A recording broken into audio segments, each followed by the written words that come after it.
Click enough buttons, maybe I'll get there. Well, okay, how about now? There it is. All right, Yahoo. Thank you. Okay. Okay. And then I don't know if you call them slides or whatever, but if you can go to the first slide or picture, or there we go. Thought we'd start off with this one. I want to thank Mary Beth and Karen. I'm not too techy, so they put together. I provided them with some shipwreck names and some photos I had, and she looked up others on the internet. And if it wasn't for them, this presentation wouldn't have happened because like I said, I'm not too familiar with these Zooms and all this other stuff or PowerPoints. But we're going to talk about some shipwrecks today. But before we do that, I just want to give you a quick overview of diving in Door County. You can see on the chart on the right, all those little red arrows, there's lots of shipwrecks around, and that's not even near all of them. That's just a few of the most diveable ones, we might say. And diving, you got to remember, is a fairly new activity. It started in end of World War II. Jacques Cousteau and Emile Gagnon invented the self-contained underwater breathing apparatus, or scuba. And so for years, it was pretty much a Navy thing. Then in the 50s, some of these units started becoming available, and people just sort of self-taught themselves. And if they learned to teach others, unfortunately, back then you could buy scuba equipment in a Sears Roebuck catalog, and people would mail order this stuff, go out for a dive, and never come back. So all of a sudden, people are, well, maybe we got to have a little bit for more formal training. So eventually, some of these people started teaching people like me how to dive. This is in the 60s, 1966. I'm sitting in my cafeteria at high school, a group of us. You'd find a table where you always had friends, and we were missing one of the guys, and all of a sudden he shows up and says, "Yeah, I signed up for a scuba course through the adult education program at night." And we're like, "Scuba? I thought you had to be in the Navy to do that." No, no, you can take a class. So, boy, me and another guy got all excited, and I went home and told my parents, "Hey, I want to take scuba diving." My mom had a fit. Uh, my dad said, "You know what? He's a teenager. We don't want to hold him back. Let's let him take it. He can't swim anyway," which was true. I was afraid of deep water. I couldn't swim.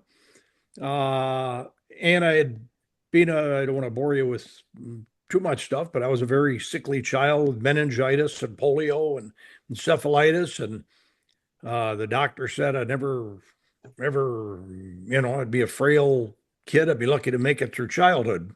So anyway, they were like, yeah, what the heck? Let him take it because he ain't going to pass. Well, luckily, the instructor I had was a professional educator. He, instead of being a former Navy guy trying to teach other people how to dive, he actually was a science teacher at high school.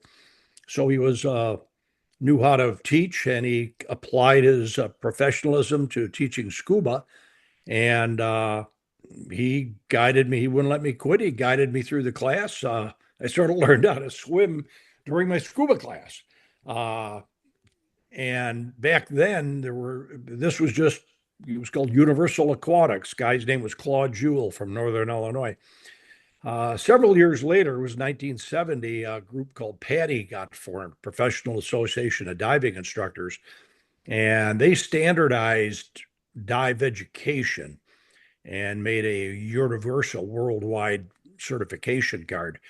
And that's sort of the beginning of sport diving. So I actually started scuba diving before there was national certification. And some people who were teaching it, Claude was very good. Others were, hey, give me $50, I'll teach you how to dive, and you were on your own. So things were pretty wild back in the early days in the 50s and early 60s. And then as we got into the 70s, things started settling down.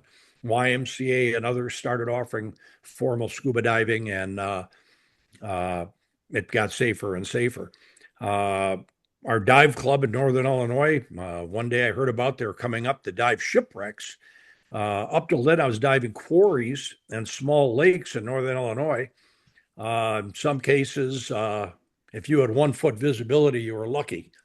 And all of a sudden, I'm up here. We come up to Door County, Gills Rock. To some of you may remember, up the road from Gills Rock is a place called On the Rocks. It's a dive lodge. And we went there. And the next morning, we got on the boat and went out, and I saw my first shipwreck. And I'm like, I was hooked. I was like, wow, this is cool. I can actually see something. And not only that, it's very historical. So that's how I got diving and hooked on shipwrecks and hooked on Door County. And eventually, that was about 1967 or 8 when I came up here to Door County diving. And we moved up here full time in 76. And the rest is history, as they say. But as I mentioned, there's lots of shipwrecks in Door County. There's some not even on the map here, but if we want to go to the next slide, we'll start talking about shipwrecks.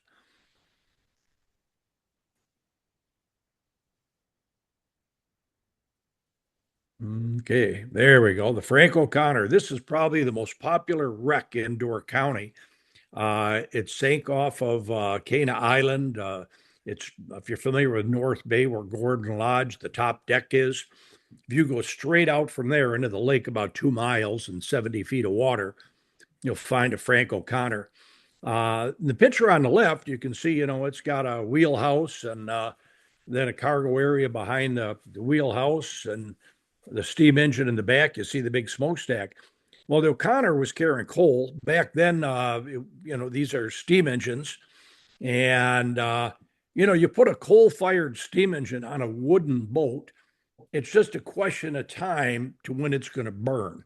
If you read about all the old wooden steamers on the Great Lakes, if they didn't founder in a storm or run aground, they pretty much burned. That's what happened to them. Well, the O'Connor was heading down the lake, caught on fire. The captain had a valuable cargo of coal and thought, ooh, if we can run this boat aground, we can salvage the cargo. The cargo is worth more than the boat. And they tried to make it to shore to North Bay, and the fire got too bad. They lowered their lifeboats, and the O'Connor sank. Now, they did come out with some barges and, big clamshell type, diggers or whatever to try and recover the cargo. And of course, all the superstructure, the cabins and the upper deck all burned, but the whole lower deck, the lower bilge deck, is still there on the bottom. And then in the back, the steam engine and the boilers, and you can see in the picture the big 12-foot propeller. If you look carefully behind the propeller, you see the outline, those 2 faint circles. Those are 2 huge Scotch boilers. To the left of the diver, that triangular thing is the steering quadrant. When we first started diving the O'Connor, there were tools lying around. There was one wrench down there. It was so big, even underwater, you could barely lift it. And I just thought, who was the guy on that boat who carried that wrench around? I wouldn't want to mess with him. So there were a lot of interesting things. The boilers and the steam engine and the propeller are all still connected. So you can sort of see how the whole drivetrain worked. That's the rudder. You see the diver swimming over the rudder. It's lying right there.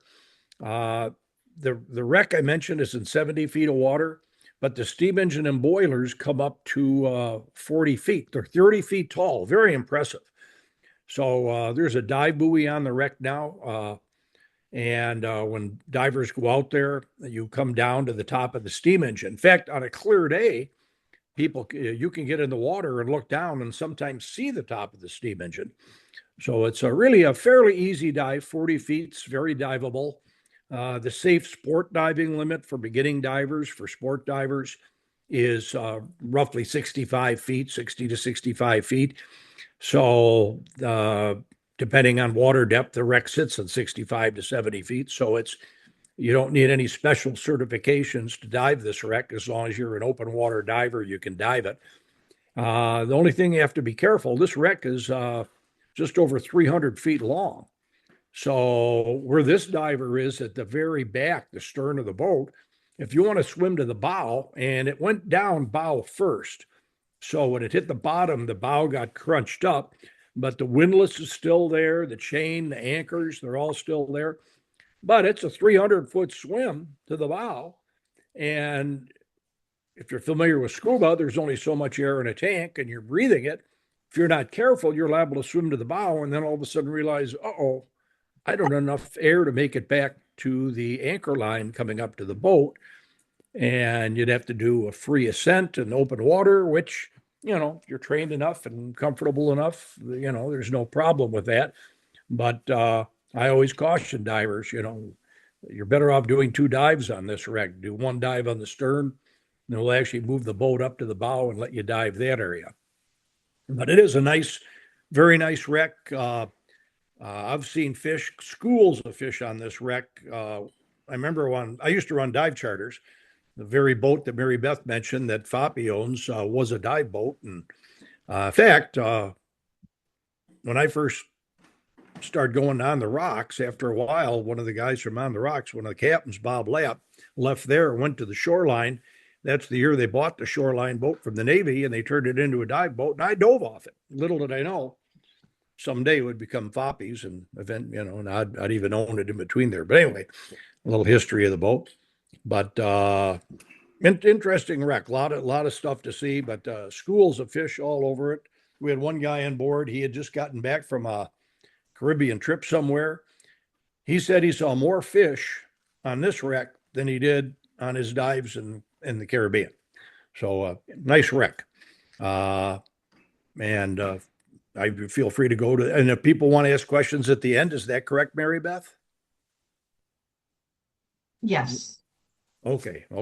By the way, I did cut this down. I originally had 6 hours. I've got it down to 4.5. I hope that's okay. No, I'm kidding. Okay. We can go to the next one. Okay, now we're back up at Pilot Island. This is actually where I did my first Great Lakes wreck dive at Pilot Island. And you can see to the right, you've got it's sort of like an underwater junkyard there of sailing schooners. You can see 2 of them, the Gilmore and the Nichols, in this picture right off of Pilot Island on the shoal there. If you look carefully in the front, you see there's a pier there with ice on it.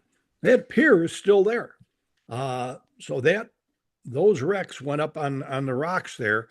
The year before, in October 1891, the Forest, which was anchored behind Plum Island, trying to ride out a storm, when the wind's at 70 miles an hour, it dragged the Forest with anchors down all the way to Pilot Island, and she went right up on the shore.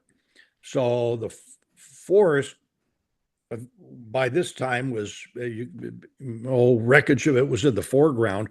All these wrecks over the years got pounded to pieces by the waves and slid down into deeper water right in front of Pilot Island. Now, when I say deeper water, the wreckage is spread out from about 20 to 40 feet. Now, there is some wreckage if you go down the slope a little deeper to 60 feet, but not much. Most of the wreckage is at 20 to 40. And you can see the picture on the right, it's pieces of wrecks. You're swimming along the lower keel or bill underneath of one wreck, and all of a sudden you come to the side hull with the railing of another wreck. Now, at first you don't realize this. You think it's all one wreck, but it's actually the pieces of the 3 different wreckage all touching each other and piled up on each other. That's why I sort of called it a junkyard of sailing schooners. But our state underwater archaeologists like to bring some of their beginning trainees, one future underwater archaeologist here. They give them a slate and a compass and a marker, and they're supposed to go down and try to determine which piece of wreckage is from which ship by studying the way it's built. And, I go down and look at a ship. Okay, it's a shipwreck. There's a piece of the hull. Well, for the archaeologists, what hull is that from? And they get real formal about it, and they do a great job with it. But and then a little deeper, if On the sort of the south side of the island, down in 60 feet of water, is another wreck that's a little more intact than these. It's still broken up, but the whole wreck is there. Now, we used to call it a different name, but our state underwater archaeologist, Tamara Thompson, said the name of the wreck's actually called the Davidson. They did a survey of it, and correct, and she said, "How did you? Why did you call it what you did?" And I said, "Well, back in the '70s when I first started diving these wrecks, or the late '60s actually, the guy who owned the dive shop said this is the name of it, and so that's the name we used for years until it was properly identified."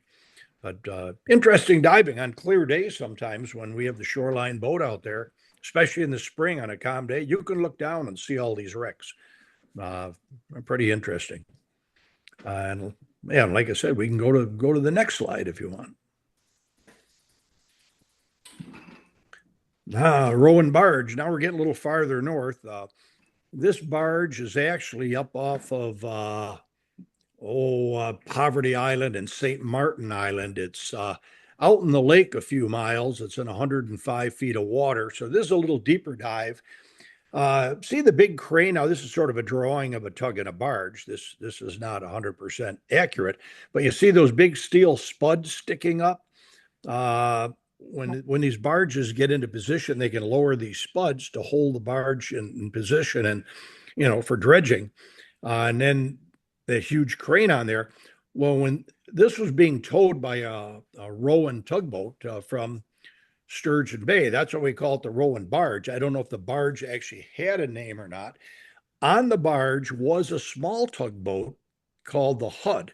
It was about size of the shoreline actually, and from what I understand, they were sort of driving a little too fast for conditions, and the barge would sort of nose in under a tow line, and water would get on it, and it'd back off, it'd slow up, and then it would pop back up again. And they keep going. Well, I guess they kept going, and finally somebody turned around and went, too much water got on it. The waves were a little too much, and they had to cut her loose, and the barge sank. Well, when it sank, it flipped over upside down and landed on one of those big spuds. So when you dive the barge, the stern of it, you can see where it dug in. It actually made a trench down to about 110, where it dug into the muck on the bottom. But then the stern is up. Oh gosh, it's got to be up about, I'm going to think 80, 75, 80 feet if I remember. So when you get down there, it's up. All you see is this big. It's sort of like a baking pan upside down when you first come down there. And if you're not careful, I always warn divers, we had a line on the shallow end of it, the shallower end of it. And when you got down there, if you were a little overweighted, too much weight on, and got on top of that, it was like a giant slide all the way down to 110. And now here, this is called, this is more of an advanced dive. And then you had to be careful because all of a sudden you're going from about 75 to 110 in a hurry.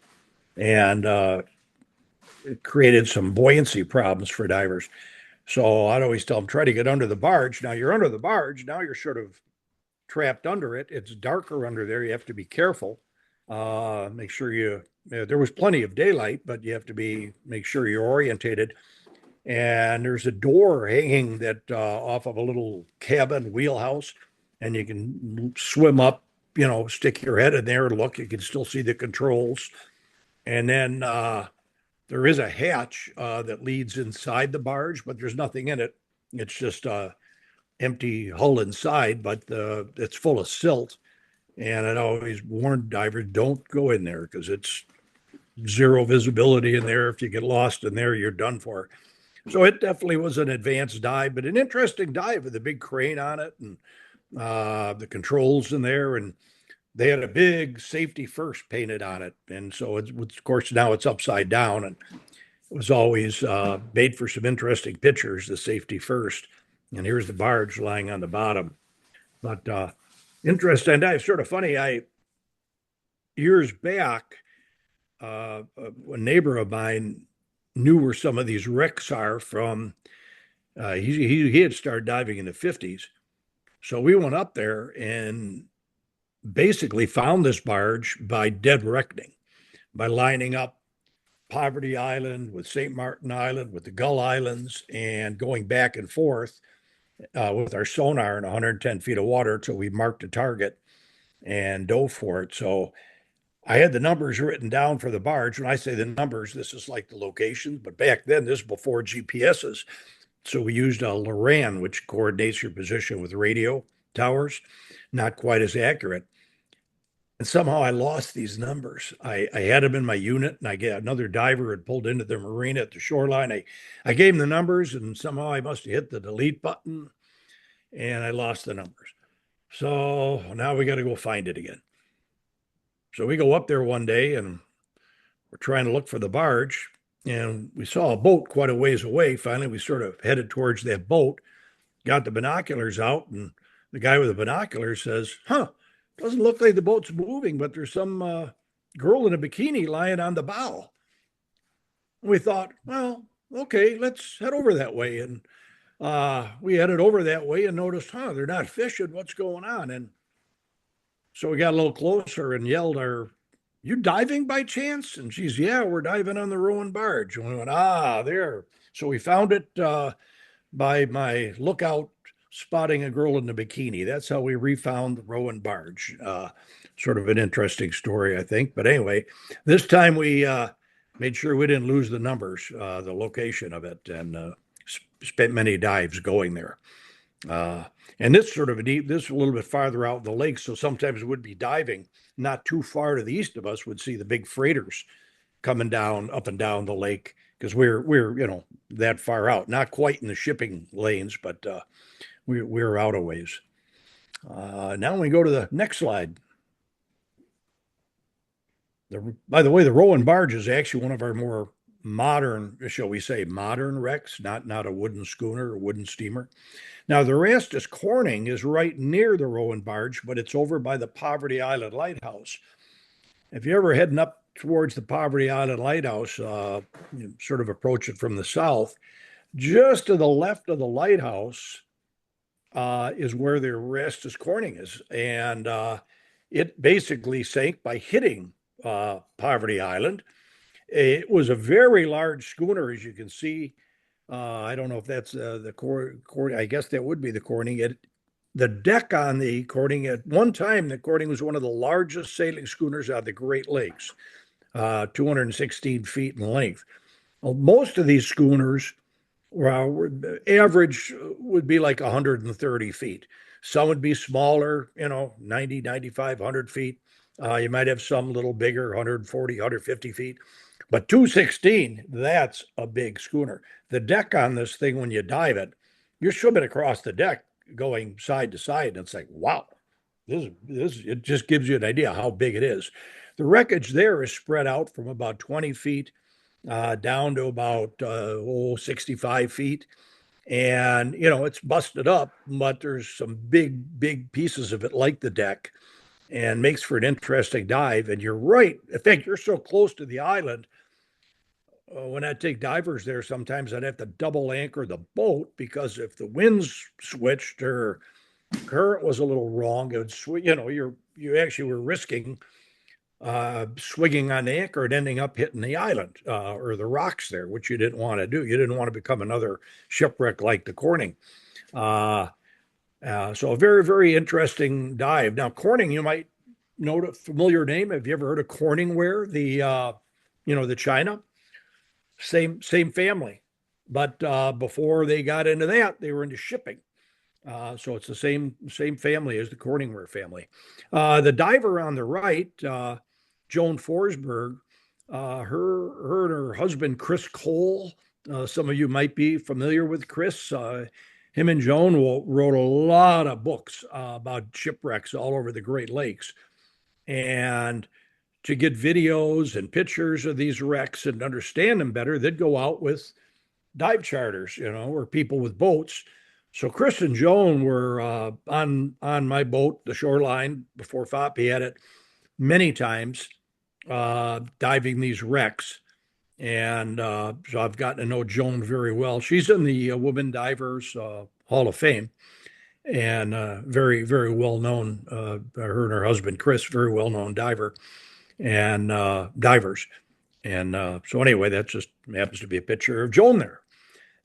We can go on to this is a neat wreck to dive because Poverty Island, I love it. It's just big, rocky boulders, very rugged, unforgiving coast, and a spooky abandoned lighthouse there. It was just enjoyable taking divers there and sitting there enjoying the view of the lighthouse and the history up there.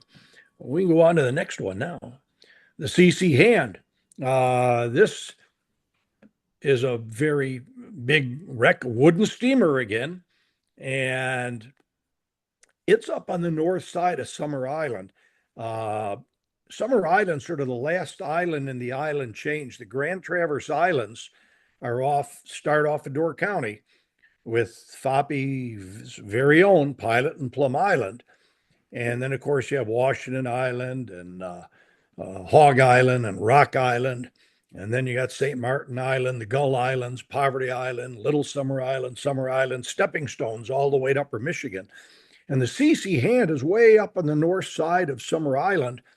There's a curved cove up there on the north side of the island, just beautiful in there. And there's something in the water up there. There must be iron ore or something, or a vein of something. Because when you go up there, your compass, everything doesn't seem to quite work right. So every time we went up there, we had to find this wreck by dead reckoning. Now it's fairly close to the island, so there were 3 trees. I know this sounds goofy, but back in the old days, in the days of dead reckoning, you'd find shipwrecks by lining up 2 trees or 3 trees. And when they got lined up and the tall one was in the middle or the back or whatever, then you be where the wreck was. And so anyway, that's how we found the CC Hand, by lining up those trees. And I often thought, boy, what happens if they fall over? That could be a problem. But the neatest thing about the Hand, or one of the neatest things, is that big 12-foot propeller you see pictured there. There's being so remote and so far north, very few people really dove this wreck. I mean, one time diving, and I actually found a porthole from it. Now, all these wrecks are protected, but in the early days of diving, before they were protected, unfortunately, divers would steal thing. That porthole would have been stolen, but it was sort of just under the sand, and apparently, every year the sand shifts a little, storms come in, move things around, and you can dive a wreck one year and parts of it are buried, and go back the next year and the whole thing's clear. The whole deck or hull is all clear. So sort of interesting, but a lot of artifacts lying around this wreck, which we left, and big 12-foot propeller. Diver was actually killed on diving this wreck. Now, this wreck is in very shallow water. In fact, you have to be careful going to it, because if the water level's down, you're liable to hit the stern post behind by the rudder, because it's so shallow there. I mean, you're only in about 15 feet of water, 16 feet of water, and you could see the whole wreck when you got there. I mean, you could just float over it and see the whole thing. Very, very pretty. But years ago, somebody came up with the idea they were going to try to salvage the propeller, and it took dynamite down there and blew themselves up. And I know it sounds crazy, but that's supposedly what happened. And unfortunately, that destroyed part of the wreck. But you wouldn't think, a wreck in 18 feet of water, a diver would get killed. And I'd always tell divers that, and they'd look at me like, what? How did he get killed in 18 feet of water? Well, I guess don't fool with dynamite. So you also notice this boat sank in 1913. 1913, there's a great book called Freshwater Fury. I know the Door County Maritime Museum, I believe, sells it. And it's about the Great Storm in 1913. That storm sank numerous wrecks. And we're going to talk about couple more of those in just a little while. From when you're up here on the CC hand, you're right. You can look across to the mainland right there of Upper Michigan and see the little town of Fairport. And just up the road, about 9 miles from Fairport, it'd be Fayette State Park, if anybody's heard of that. And Fairport's just a little fishing village, and the peninsula there is called the Garden Peninsula.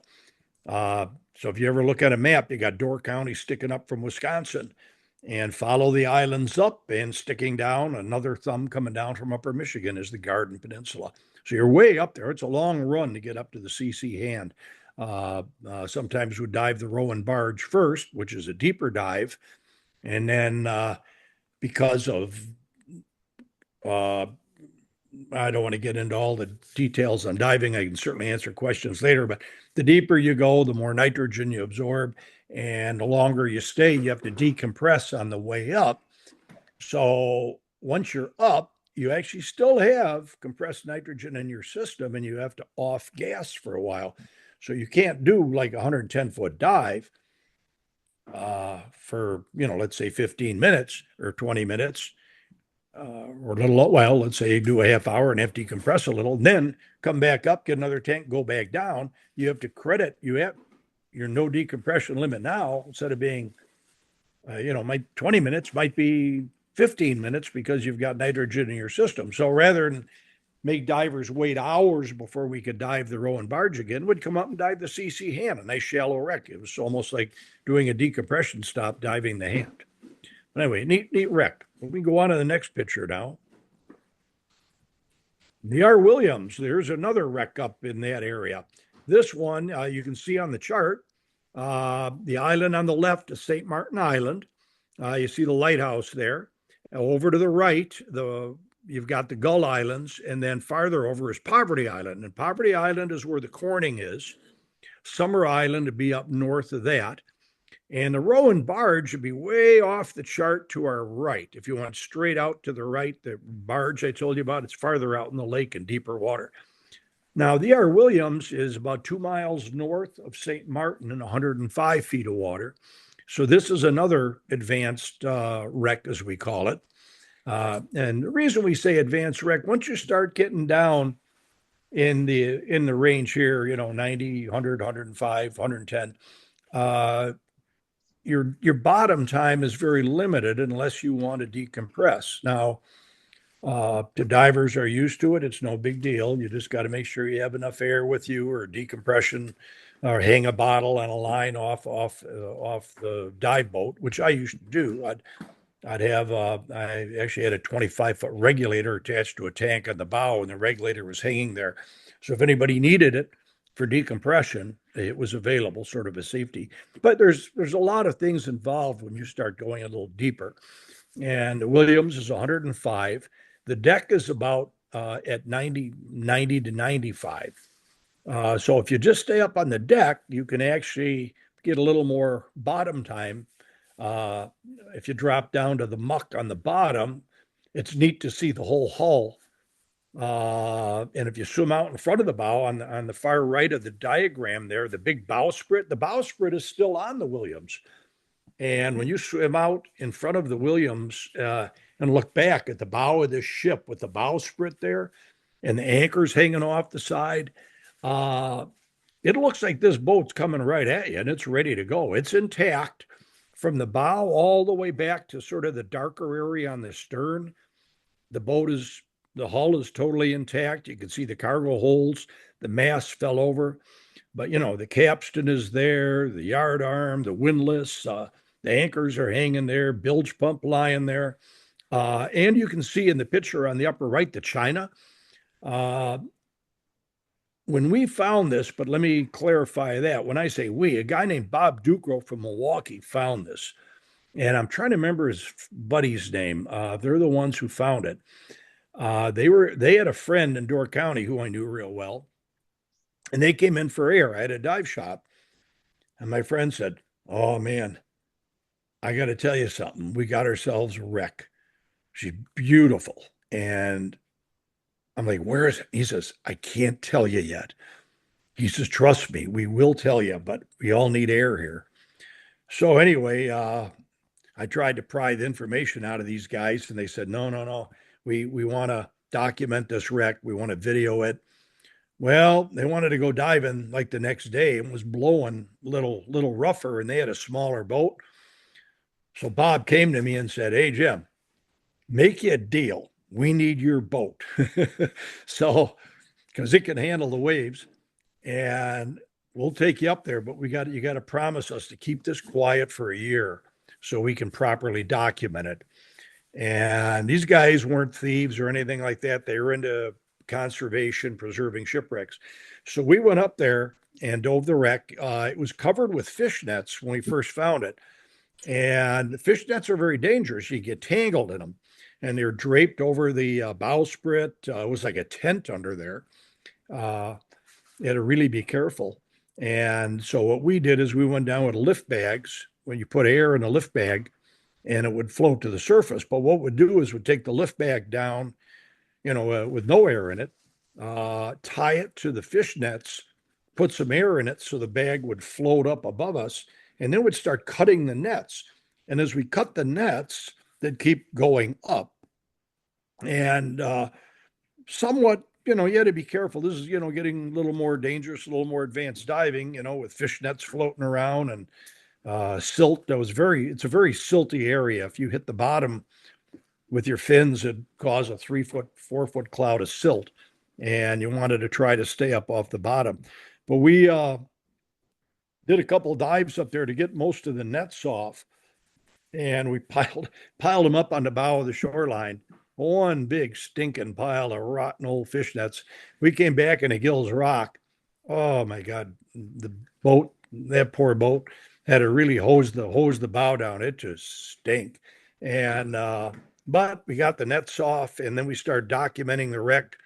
Bob did a video of it, and then we called the Michigan DNR because this wreck's in Upper Michigan, and they met us up there one day. We gave them the location and gave them a copy of the video, and they cautioned us, don't take anything. And we says, no, no, that's why we called you guys. Hey, can you give me a bottle of water? And after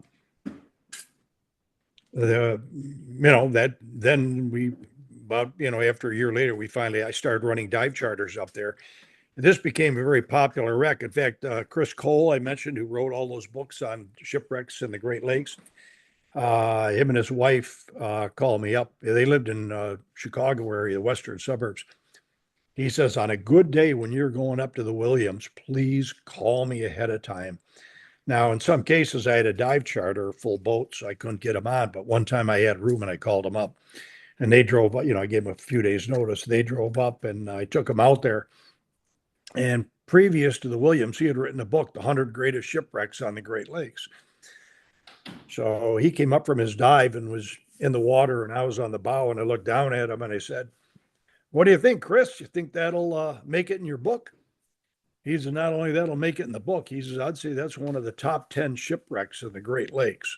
So it's a really nice, intact shipwreck. I mean, you look at this and you think you could sail it. Oh, we go to the next slide now.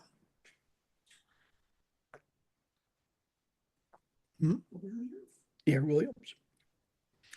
Now, Louisiana, look at the date, sank November 1913. So here we are, the Great Storm of 1913. Louisiana was a wooden steamer. It came up along the Wisconsin side of Lake Michigan, up along the Bailey's Harbor side of Door County, on its way to Escanaba. Well, as it's cutting through Death's Door, it's like, whoa, it's getting pretty darn rough. It was blowing northwest, and anybody on the bay side in Gills Rock knows northwest is not a good wind. They're working their way up along Washington Island, and there's some very unforgiving cliffs on the west side of Washington Island. And they were starting to get a little worried, and they got up north, cleared Boyer's Bluff, probably breathed a sigh of relief on the north side of Washington Island, and got up north there. And they finally got to a point they couldn't make, the winds and the waves were so strong they couldn't make any headway. And they were blown all the way on that little map, to the upper left, you see That's Boyer's Bluff right there on the northwest side of Washington Island. So they got blown backwards right into Washington Harbor there and crashed into shore. Now this is a raging gale. It's snowing. Uh, they got off the boat. Lucky they got ashore. Nobody got killed. Found a cabin. Got warmth. But meanwhile, apparently there was a lantern somewhere down inside the boat that had fallen over when they hit, and or something with the steam engine, and it started on fire and it burned and sank there. But they were very happy to get off it. But you see the wreck diagram. The whole hull is basically still there. Um, and when you dive it, it's sort of deceiving. The top of the diagram, where it says Louisiana site, you see the rocks there. From the bow back to where it's sort of broken in there, that whole section of bow is still totally intact. You can dive between the rock slope. It's sort of, you got your rock slope coming down, on an angle, and then the shipwreck with the bow going out is like right there. It sort of forms a V, but there's plenty of room in there. I mean, you could drop down and you can see the whole bow. It's sort of neat. Sometimes I tell divers, oh, we're diving a wreck. It's only, the deepest part of the wreck's 20 feet, if that. And they'd go, that sounds boring. And then they'd get up there and I'd tell them, hey, look around. There's a lot of stuff there, that whole section of bow, and there's still a lot to see there. In fact, that's the stern over there, not the bow. And the bow, in the meantime, over to the right is actually part of it's up out of the water. So I know it looks like the bow, but that's not the bow. And very interesting wreck, very historical, and sort of neat. Saying anchoring there was another challenge. You can see how it's literally on shore. So I pretty much had a double anchor there, so we didn't end up on shore. But interesting wreck. We go to the next one. The R.J. Hackett. Another wooden steamer, and look at the cause of sinking. It caught fire. Same thing here. This is out in the middle of the bay. It's called Whaleback Shoal. It's about halfway between Gills Rock to Cedar River, Michigan. And it's a shoal in shallow. When the water's shallow, like this year, parts of the shoal will be sticking out of the water. When the water is a little higher, you can't see the shoal. Very dangerous. But the Hackett caught on fire. Same thing as if you remember the O'Connor, the captain thought, ooh, let's try to save our cargo. He knew about the shoal. He headed to the shoal and ran the boat aground on the shoal so they could salvage the cargo. So the ship burned. It's in very shallow water there. In fact, I don't think there's any part of the wreck that's more than 15 feet deep, actually. But it's a very historically famous wreck. If you'll notice the design of it, you've got the forward cabins and the aft cabins.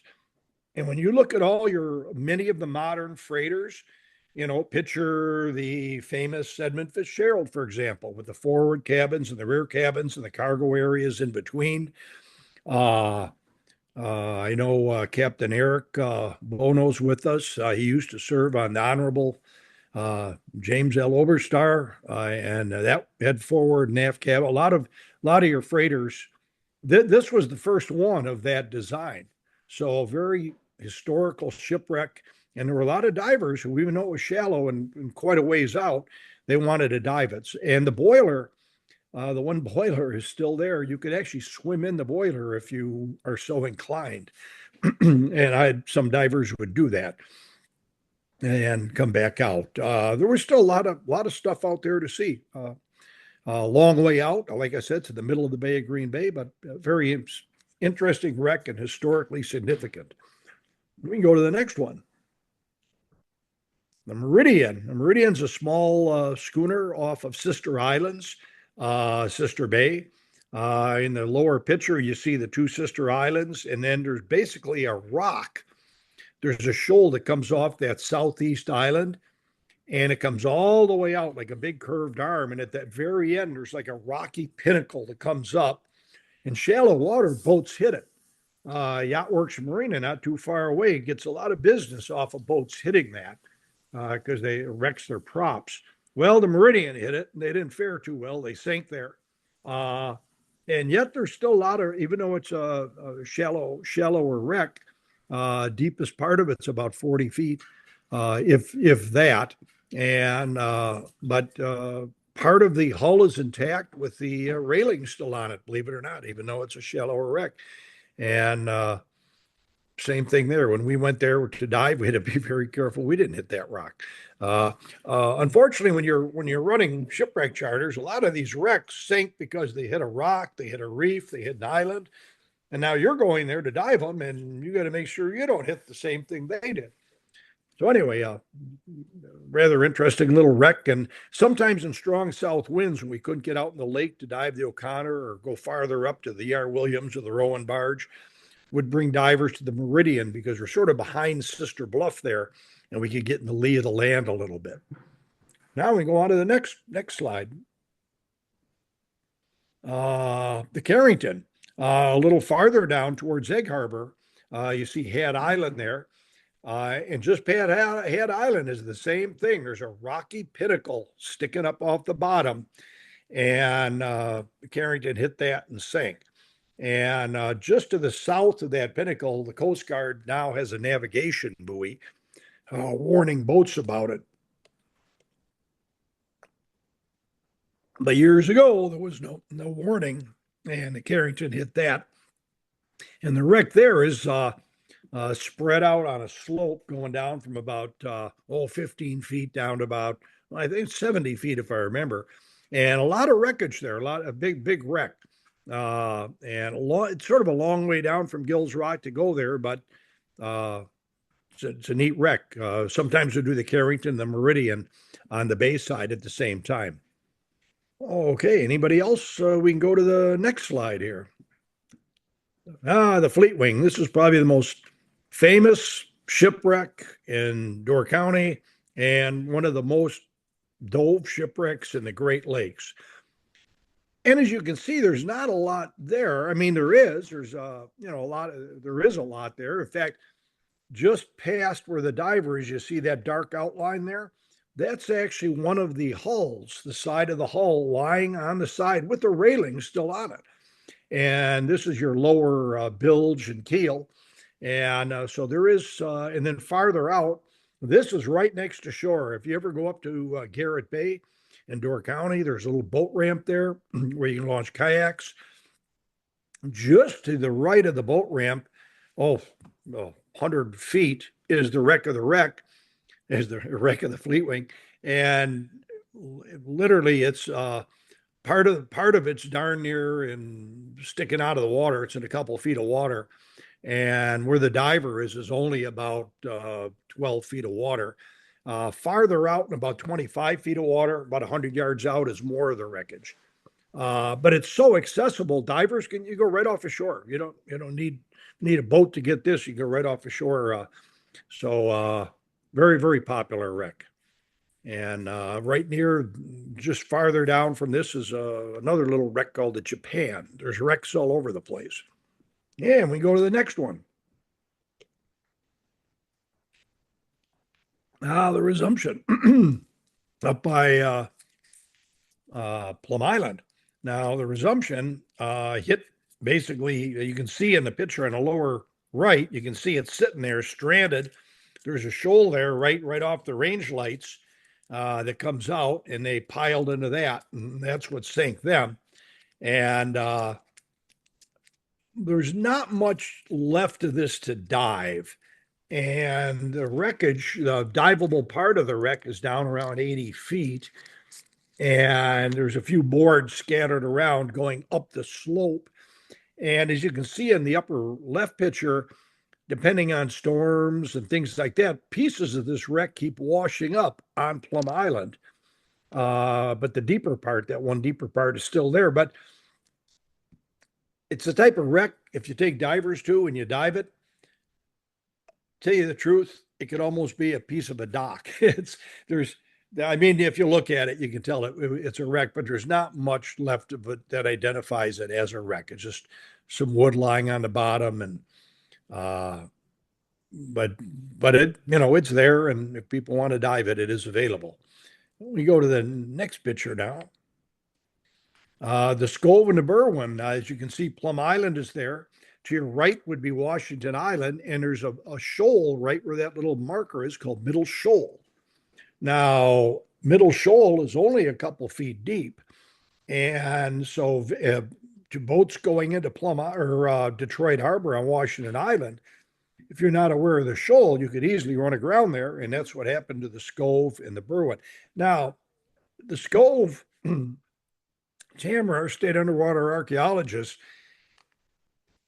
didn't know the location of these wrecks, so several years back, she started asking some of the dive boat operators in the state, some of the older divers, "Hey, if you got some old wrecks, can you please share them with me?" And so she came. I gave her the location of these wrecks, and she dove them. And she came up and called me up and said, "Hey Jim, you told me about the Scove and the Berwyn." She said, "Dove the Scove. It's the Scove. We found the wreck of the Berwyn, but that ain't the Berwyn." And I said, "Well, what is it then?" We don't know. We measured it. We're doing some research on it. So I said, "Well, if that's not the Berwyn, where is the Berwyn?"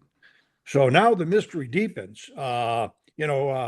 She said the same, what I mentioned earlier about the Davidson on Pilot Island. I used to call it a different wreck. I used to call it the Resumption, but actually it's a Davidson. Excuse me.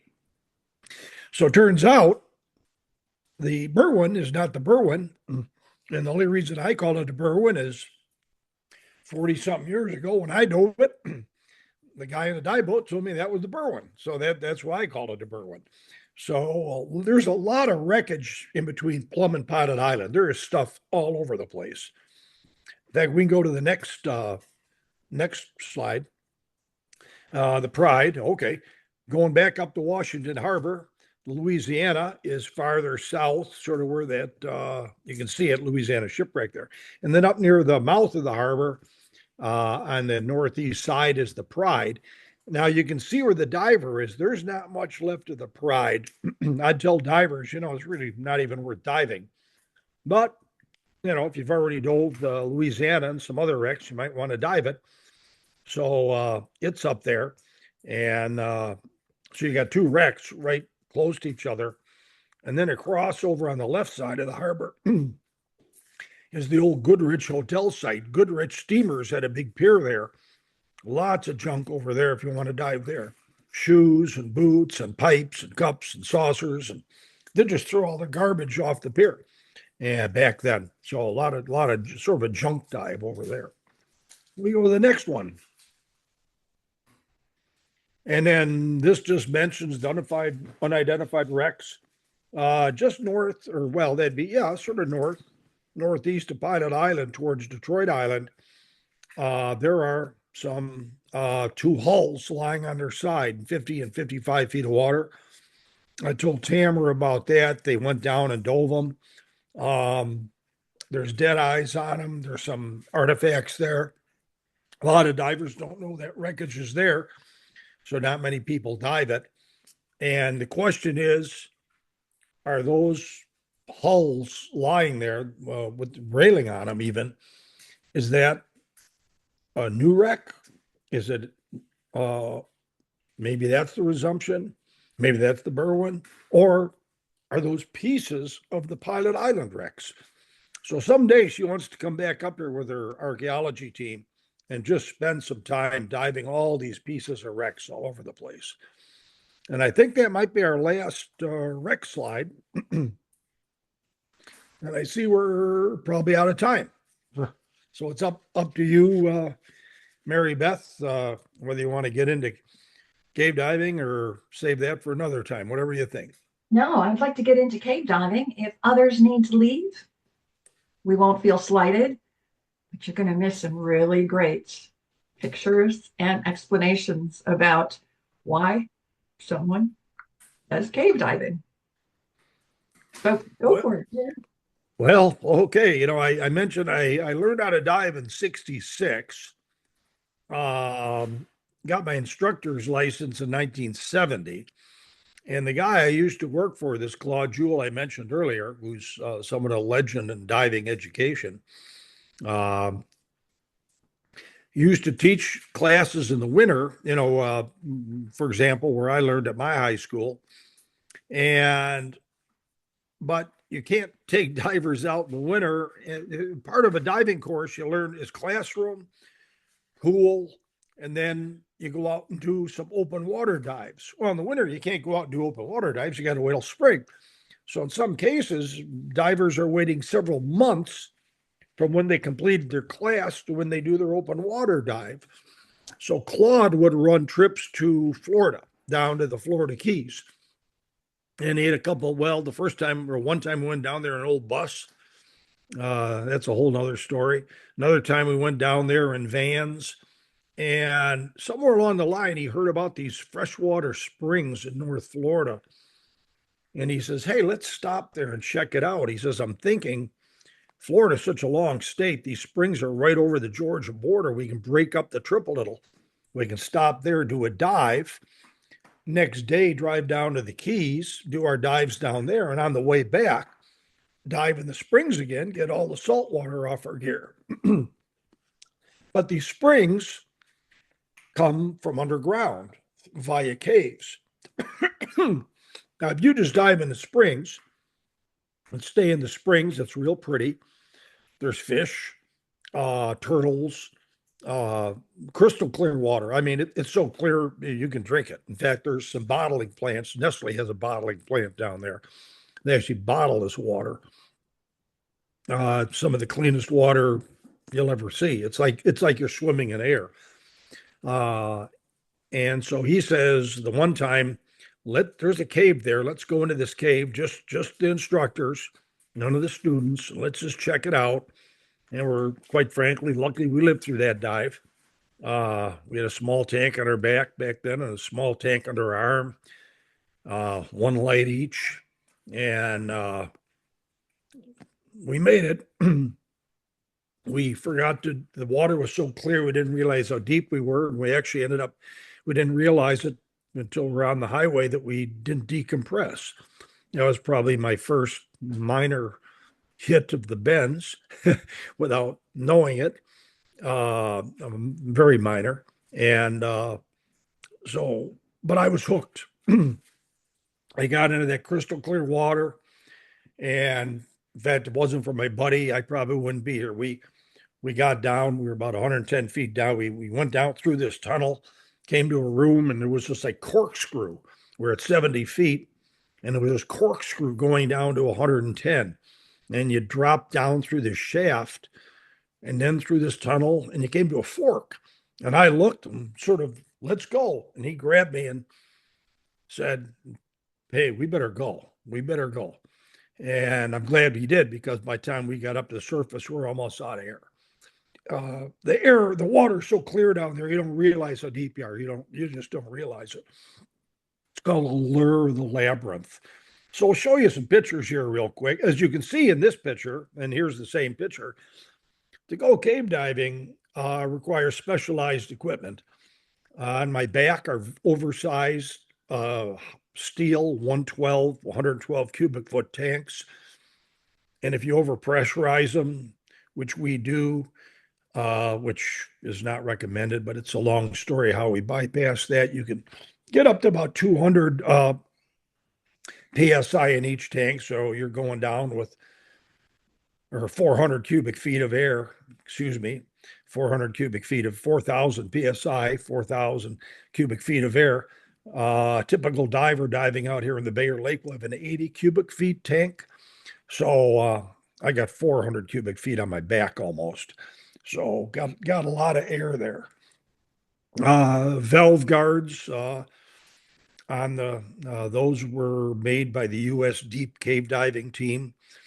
I was not an official member of the U.S. Deep Cave Diving Team, but I knew some of the dove with them, and The head of it gave me those valve guards, each with my own custom serial number. They're collector's items. They protect your valves from the ceilings, the rock ceilings, spare mask. When you're in a cave, you can't come up.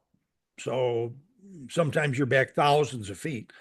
And if something goes wrong, you got to deal with it, or you've got to have the air, you know, to deal. You don't carry one light. You can see my big light hanging there. That's the primary light. Around the back, I have 5 more lights. So we carry backup after backup after backup. That black tank on the right is an extra stage body. I have three tanks to breathe off of.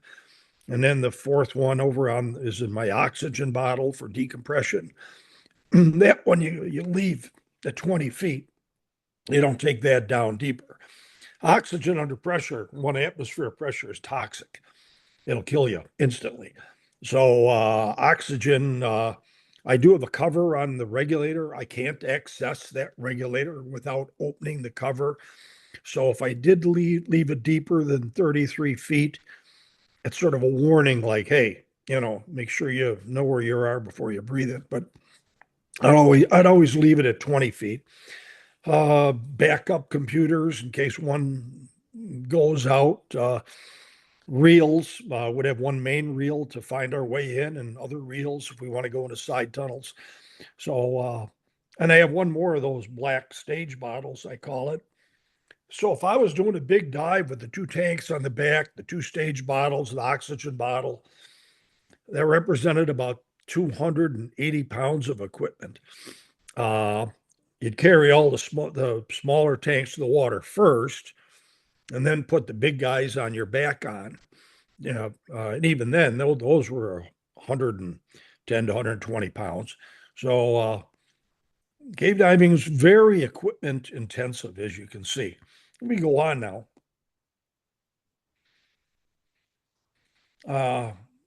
There, why cave diving? Well, to me, this is why. Look at how clear this water is.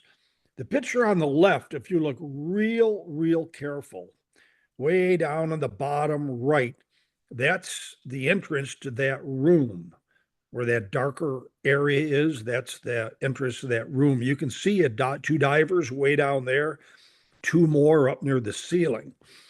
If anybody's ever been to Mammoth Cave, picture that huge room when they take you into Mammoth Cave flooded and you're swimming through it. Well, there it is right there. I mean, that's similar to it. Other tunnels, as you see over on the right, are much smaller. And in some cases, you come to restrictions where you have to like wiggle through with your tanks rubbing on the ceiling and your belly on the floor to get from one room to another, or in some cases, just to get into the cave. So, but it's crystal clear water. And as you can see in these pictures, we can go to the next one.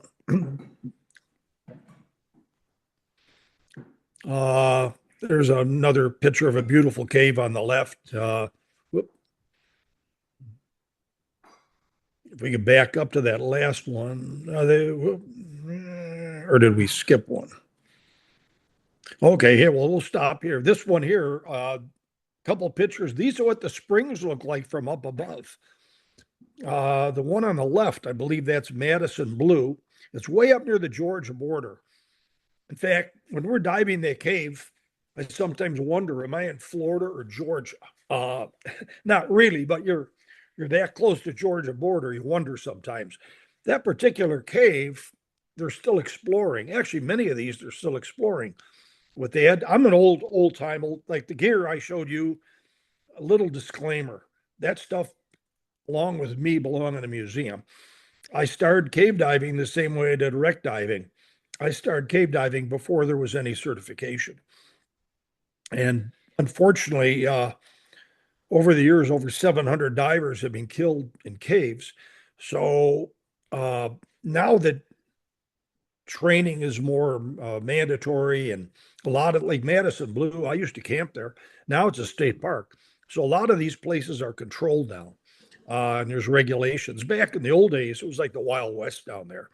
The one on the right is called Ginny Springs. It's a commercial campground and resort. I think they have 6 different springs on their property. That's called Devil's Eye right there. They've never found the end of that cave. They're still working on it. And you can see the stairs coming into the water. Just a beautiful area. We go to the next one. Uh, this one, the picture on the right, that's yours truly. This is about 70 feet down in a cave called Peacock. It's now called West Skiles Peacock State Park. Uh, Now, that picture, you'll notice I don't have as much equipment on as you saw in that other picture. This is a very early picture. I've got that light I'm carrying is a commercial light you could buy back then. The other one was a special light wreck divers on the East Coast used called a Daryl Allen light. And the buoyancy compensator I have on me. This is very crude equipment, very, very crude. You couldn't go too far back then. But you see the rock formations. But if you look to the right of that rock formation and to the left, okay, where's the exit? Which tunnel do you want to take? So this is why you got to run a line. You have to have a line. It's like a Swiss cheese down there of tunnels. And this is what killed a lot of people. They'd go in without a line, couldn't find their way out. They'd go in with one light, the light would go out. Now they can't find their way out. So in the early days, it was, like I said, the Wild West. Now things are much safer. And we go on to the next one. Okay, here's another picture of a cave on the right. You can sort of see the diver's in good shape, good position. I just want to point out, notice he's not on the floor, he's not touching a wall, he's not touching a ceiling. You have to have perfect buoyancy. You want to swim through the tunnel. Well, the floor in some cases can be silty, and if you hit the floor, if it's this real fine black silt, it causes an explosion of black silt where you can't see your hand in front of your face. And then you have to follow the line out by feel. So there's a lot of technique involved and specialized training. Uh, and then if you look at the map on the left, this is an old map of Peacock Springs State Park. The new map is probably 3 times this size. People have found other exits. On the right side, the upper right, it says Orange Grove Sink. If you go down in Orange Grove, and a little disclaimer here, know where you're going, you can swim upstream there to that first junction. That's a water source tunnel. And then keep going from there to Challenge Sink, come down that main tunnel, and then you hit all those other tunnels. Make a long story short, you can exit at the bottom where it says Peacock Spring. So if you go in Orange Grove, know where you're going, and swim all the way to Peacock, that's called the Grand Traverse. It's a 1 mile swim. So if you think about it, it's 70 feet, you're down there for 1 mile, and you better have enough air with you and enough lights and all that sort of stuff. Know where you're going. So like I said, it's a labyrinth down there. You could dive Peacock every day for a week and be in a different tunnel. Very pretty system. We can go to the next one if you want. This is back in that Devil's Eye and Devil's Ear system at Ginny. Ginny Springs is the name of the resort, and the main cavern there, Ginny Springs, is safe enough for open water divers because the cave at the bottom is graded off, very dangerous cave, so they closed it off. And from down there, you can actually look up and see daylight. So it's considered and they have like a fire hose you can pull yourself down and back on. So it's relatively safe. You don't need a light. Devil's Ear, Devil's Eye system, they connect. Like they haven't found the end of it. They're still exploring. And you can see how crystal clear it is. And we can go to the next one, or maybe that's it. I don't know. No, there's just another picture of Troy Springs on the upper right.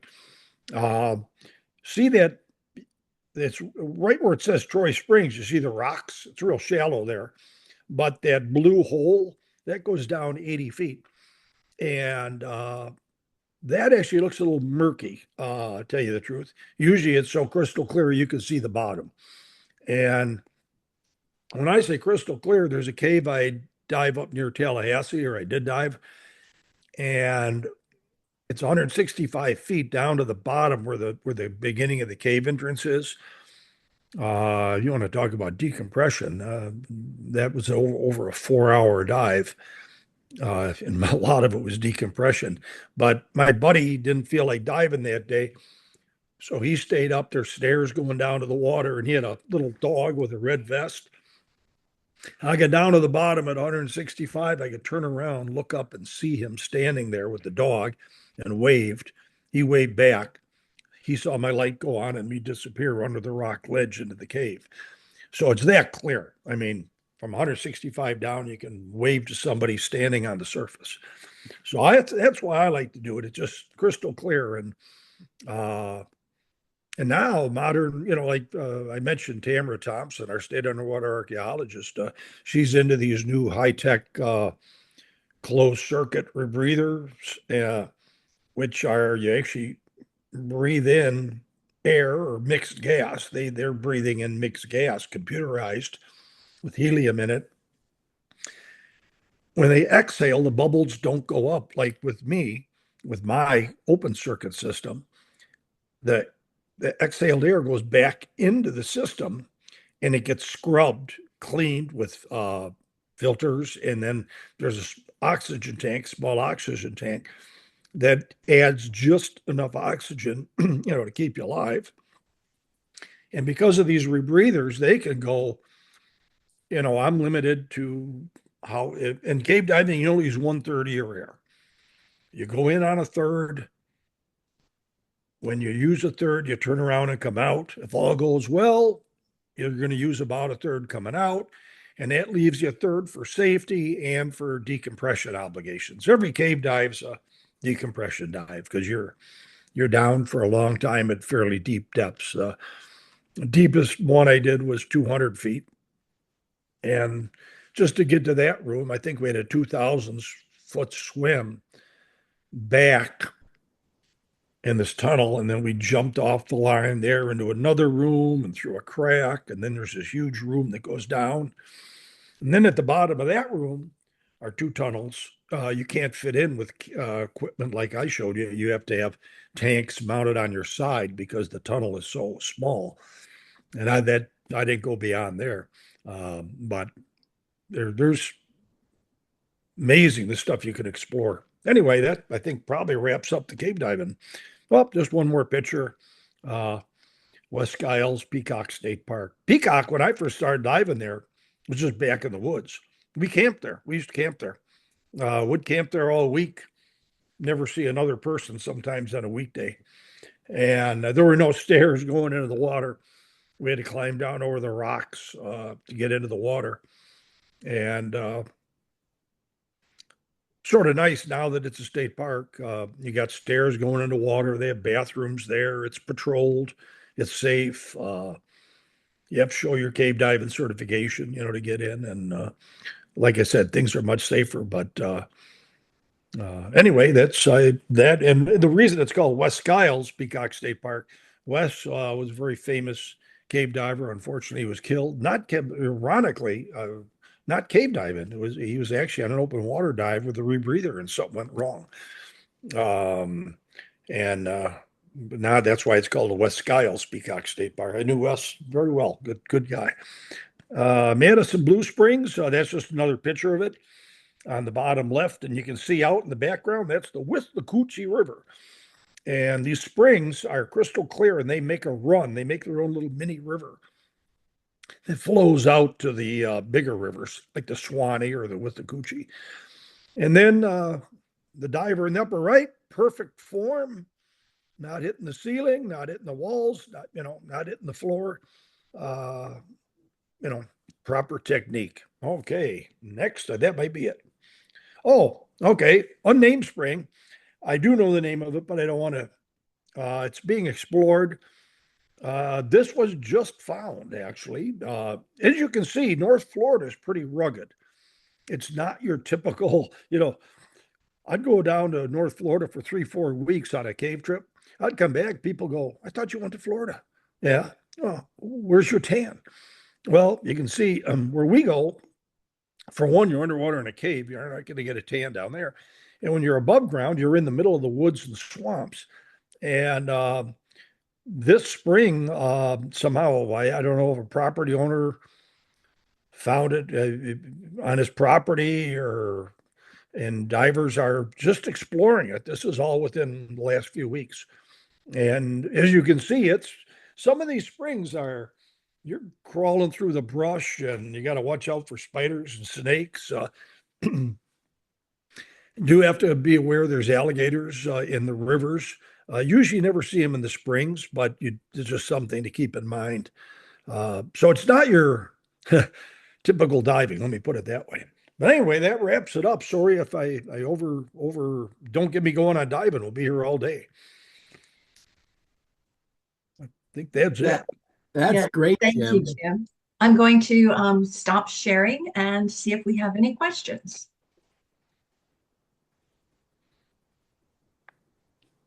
So,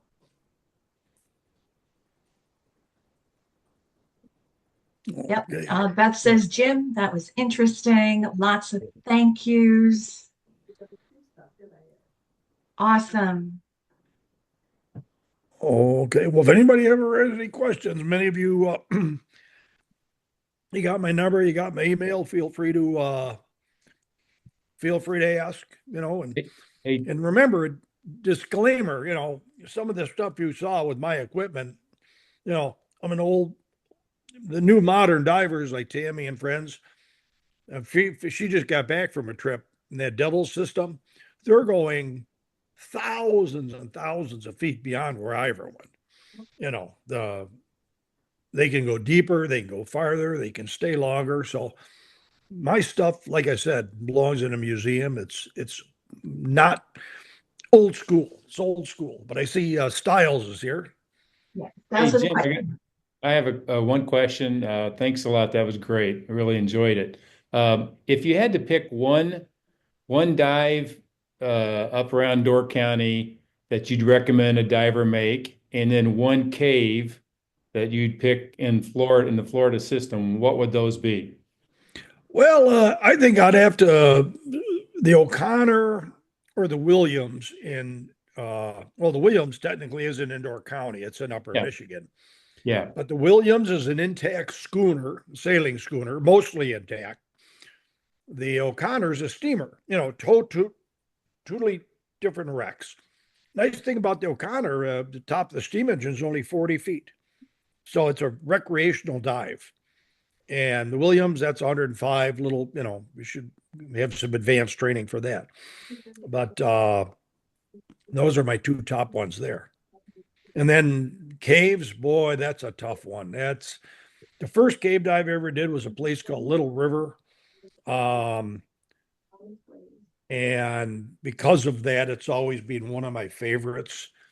But the Devil's Ear system that you saw is in Peacock are both super neat. But I guess Little River has always been sort of one of my favorites. By near a town called Branford.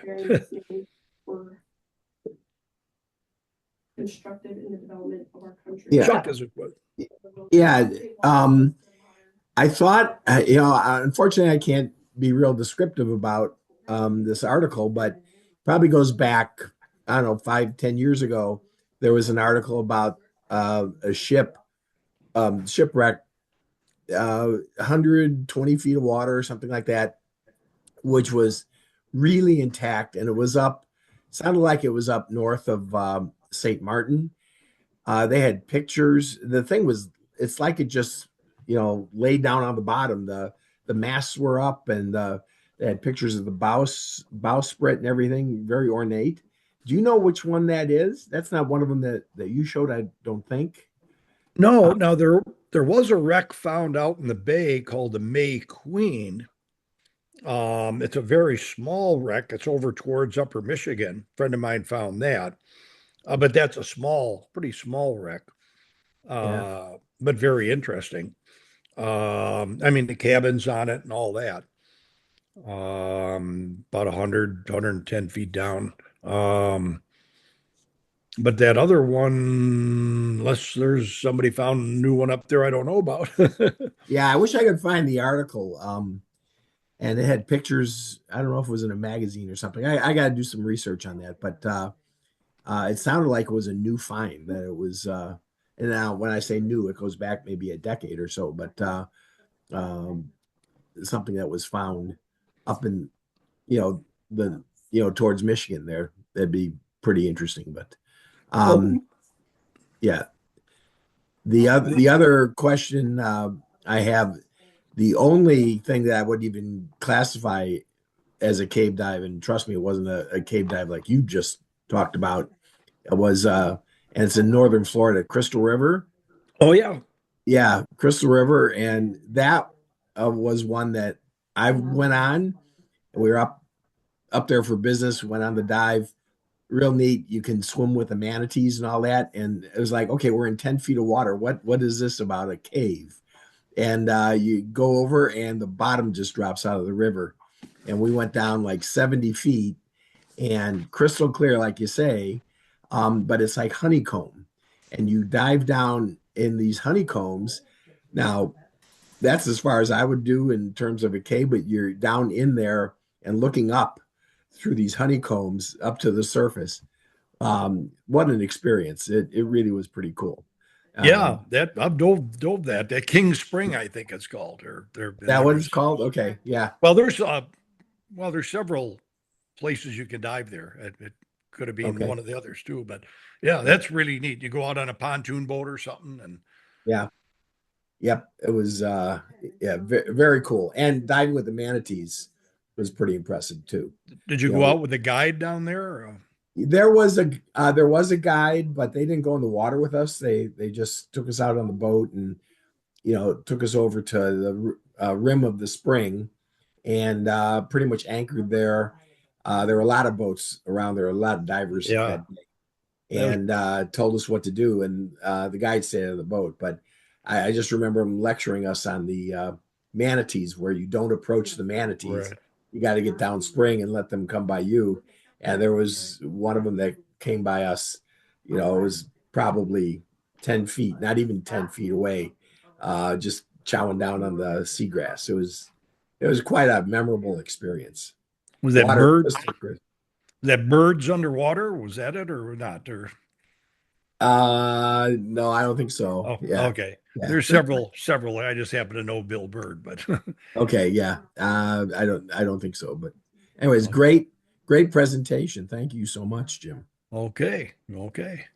With the advent, you mentioned new shipwrecks coming up. The February 28th and March 1st is Ghost Ships in Manitowoc. It's a shipwreck festival, Hmm. and Saturday will be the main day of presentations. And with the advent of these new side scan sonars, people are finding shipwrecks every year. Hmm. And you probably read in the paper up here about the Trinidad down near Algoma was just discovered by Brendan Ballard and Bob Jake. They'll be giving a presentation on that. So, and with the rebreathers, people are going deeper and finding more wrecks. And so there's a lot.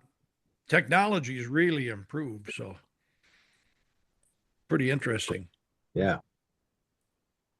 Okay, so I'm going to stop the recording.